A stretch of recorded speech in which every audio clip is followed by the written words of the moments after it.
ओम श्री साई राम। भगवान श्री सत्य साईनाथ को श्री चरण कमल कोटि कोटि नमन र सबै भक्तजनलाई साई राम टक्राउँदछु र हजुरहरु समक्ष सानो एउटा भिडियो लिएर प्रस्तुत भएको छु म है, सर्ट भिडियो। र यो भिडियो केको निम्ति होला भन्दा यो तालको विषयमा छ र भजनमा ताल एकदमै इम्पोर्टेन्ट हुन्छ, कुनै पनि संगीतमा पनि है। र हामी सबै व्यक्तिकोमा त्यो क्षमता हुँदैन कि तबला बजाउने, नाल बजाउने, ढोलक बजाउने है। अनि हामीले संगीतलाई सुनमा सुगन्ध बनाउनको निम्ति ताल इम्पोर्टेन्ट छ। र भजन साम्यक भजन होस्, पारिवारिक भजन होस्, चाहे क्लस्टर भजन होस्, कीर्तन होस्, नगर संकीर्तन हैन, यो सबैमा तालको एकदम एसेन्शियल इम्पोर्टेन्ट रोल छ। र अहिलेको समयमा हामीले ताललाई कसरी प्र्याक्टिस गरौँ यस्तो बिजी लाइफमा भन्दा चाहिँ यो एउटा सानो इन्स्ट्रुमेन्ट छ। हजुरहरूको मण्डली समिति सायद पर्सनल घरमा पनि हुनसक्छ। यो डफली कन्जेरा पनि भन्छ। कोही यसको जुन चाहिँ बनावटी यो त प्लास्टिकको छ, कोही काठको पनि हुन्छ है, कोही अरू पदार्थको पनि हुन्छ। र साथसाथमा यो छ्याकछ्याक गरेर छिङछिङे भन्छ डाइरेक्ट है, यो खालको यो दिएको छ आवाजको निम्ति। र यसको पनि आफ्नो रोल छ, त्यसै त दिएको छैन। र म हजुरहरूलाई सानो यसको जानकारी दिउँ है, यसलाई कसरी बजाइन्छ भन्ने विषयमा चाहिँ जानकारी दिनु निम्ति चाहिँ सानो भिडियो बनाइरहेछु। र हजुरहरूले फर्स्ट अफ अल चाहिँ यो डफलीमा यो सानो एउटा छेद बनाएको छ, जो छेदमा चाहिँ हामीले औँलालाई बसाएर यसलाई पक्रिनु पर्ने हो, होल्ड गर्नुपर्ने दिएको छ यसलाई। तर यसमा मलाई लाग्छ यो जुन चाहिँ एज हुन्छ यसमा एकदम सार्प एज हुन्छ, जसले धारिलो एज हुन्छ। यो जो यसमा तपाईँले औँलालाई लगाउनु बसाउनु भयो भने चाहिँ हात इन्जोर्ड हुने सम्भावना हुन्छ। र यसमा नबसाउनुहोस्, हजुरहरूले सिम्पलली यसरी यसरी समात्नुहोस् न, यसरी समाउनु भयो भने चाहिँ उचित हुन्छ सायद है। अनि यसमा जुन चाहिँ चारवटा औँला हाम्रो छ, यो जहाँ यो प्लास्टिकको बनावटी छ, जहाँ ताल बोलहरू हिर्काउनु पर्ने हुन्छ हामीले, योपट्टि हामीले चारवटा औँला राख्नुपर्छ। अनि यो एउटा जुन चाहिँ औँला छ यसलाई चाहिँ ब्याकमा समात्नु पर्ने हुन्छ, होल्ड गर्नुपर्ने हुन्छ। र यसमा मैले यो 1 नम्बर अनि 2 नम्बर दिएको छु, 1 नम्बर 2 नम्बर दिएको छु। र किन भन्दा सबै डबलीमा त 1 नम्बर 2 नम्बर लेखिएको त हुँदैन। र मेरो डबलीमा चाहिँ कसरी 1 नम्बर 2 नम्बर आयो भन्दा मैले खुदै तपाईँहरूलाई बुझाउनु निम्ति चाहिँ यो लेखिएको। किन भन्दाखेरि चाहिँ यो 1 2 को चाहिँ बिट हो, नम्बर वाइज बिट हुन्छ, तालको बिट अनुसार बज्छ। 1 नम्बर कता हिर्काउनु पर्ने, अनि 2 नम्बर कहाँ चाहिँ हिर्काउनु पर्ने, अनि कुन चाहिँ फिङ्गरले हिर्काउनु पर्ने, त्यसको विषयमा दिएको हो। र तपाईँहरूले यो जुन चाहिँ हाम्रो हातको औँलाहरू छ, यो हातको औँलाहरूमा यो जुन चाहिँ यो औँला चाहिँ 1 नम्बर औँला है, सिङ्गल औँला देख्नुहुँदैछ 1 नम्बर औँला। अनि यो 3टा जुन चाहिँ औँला देख्नुहुन्छ यो 2 नम्बर औँला है। अनि हामीले जब यो डफलीमा ताल बजाउनु पर्ने हुन्छ अनि औँलाको पोजिसन मिलाउनु पर्ने छ, त्यति बेला चाहिँ तपाईँले 1 नम्बर चाहिँ यहाँ हिर्काउनुपर्छ, यो भागमा, यो जहाँ भाइब्रेसन हुन्छ जब हिर्काउनु। र यो 4वटा औँला चाहिँ खुल्ला राख्नुपर्छ, यसरी टाइट गरेर राख्नुहुन्न हजुरहरूले है। यो टाइट राख्दा चाहिँ साउन्ड भाइब्रेसनको जुन चाहिँ साउन्ड निस्किँदैन नि त होइन, त्यसले गर्दा चाहिँ यसलाई छोड्नु पर्ने हुन्छ।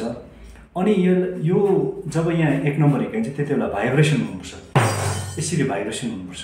अनि 2 नम्बर कहाँ हिर्काउनु भन्दा चाहिँ 2 नम्बर चाहिँ यो मध्य भागमा यहाँ स्ट्र्याक गर्नुपर्छ, 3टा औँलाले चाहिँ यसरी यसरी है, यो तरिकाले यसरी हिर्काउनुहोस्। अनि कति हाम्रो स्टुडेन्टहरूले देखेको छु, उनीहरूले जोड लगाएर एकदमै उनीहरूले भजनको जोसमा चाहिँ यसरी यसरी यस्तो प्रकारले हिर्काउँछ, यस्तो तरिकाले। तर हिर्काउँदा यो फाट्ने रोड हुन्छ, यो पतला एकदम प्लास्टिकको बनिएको हुन्छ, यो फाट्ने सम्भावना हुन्छ। अनि यो फाटेपछि त फेरि यो ड्यामेज भएर गयो, त्यसले गर्दा यसको यति साह्रो जोड हिर्काउने आवश्यकता पर्दैन। यो फिङ्गरिङ टेक्निक्सहरू मात्रै हो हिर्काउनु पर्दा साउन्ड आउनुको निम्ति। त्यसर्थ चाहिँ हजुरहरूले 1 नम्बर यहाँ हिर्काउनुहोस् है, अनि 2 नम्बर यहाँ माथि हिर्काउनुहोस् है।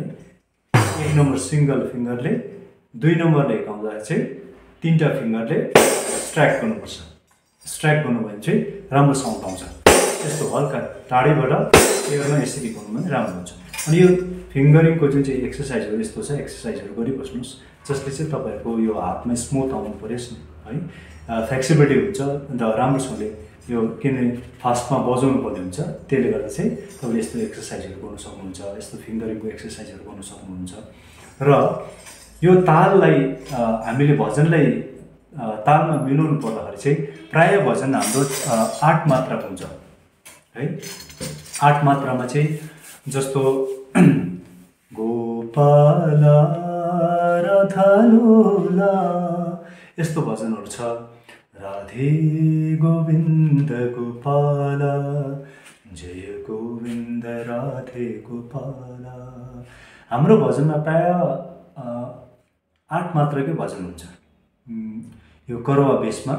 र 8 मात्राको बोल चाहिँ छ धागे नाति नाका धिना। हजुरहरूमा प्रायः जस्तो क्लासमा भनिबस्छु। र यो भजनलाई चाहिँ जब तालमा मिलाउनु पर्दा चाहिँ हजुरहरूले यो सिङ्गल फिङ्गरले यसलाई 1 नम्बरमा, सपोज 1 नम्बर यहाँ छ अरे, अनि यसलाई तपाईँले 1 1 2। अब यो 1 मात्रै अघि भने 1 2 भने होइन, फर्स्टमा मैले हजुरलाई 1 2 यति मात्रै भने 1 2 भने। तर यसलाई डबल हिर्काउनु पर्ने हुन्छ। 1 नम्बरलाई तपाईँले डबल हिर्काउनु पर्ने हुन्छ। जस्तो सिङ्गल फिङ्गरले 1 1 2 1 गरेर हिर्काउनु पर्ने हुन्छ।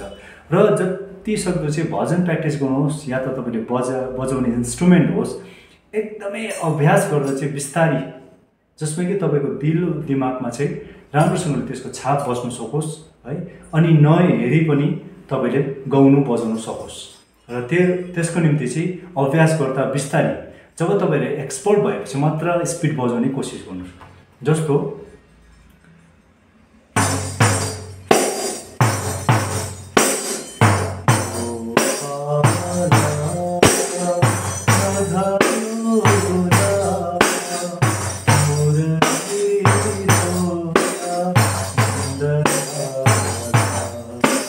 अब स्पिडमा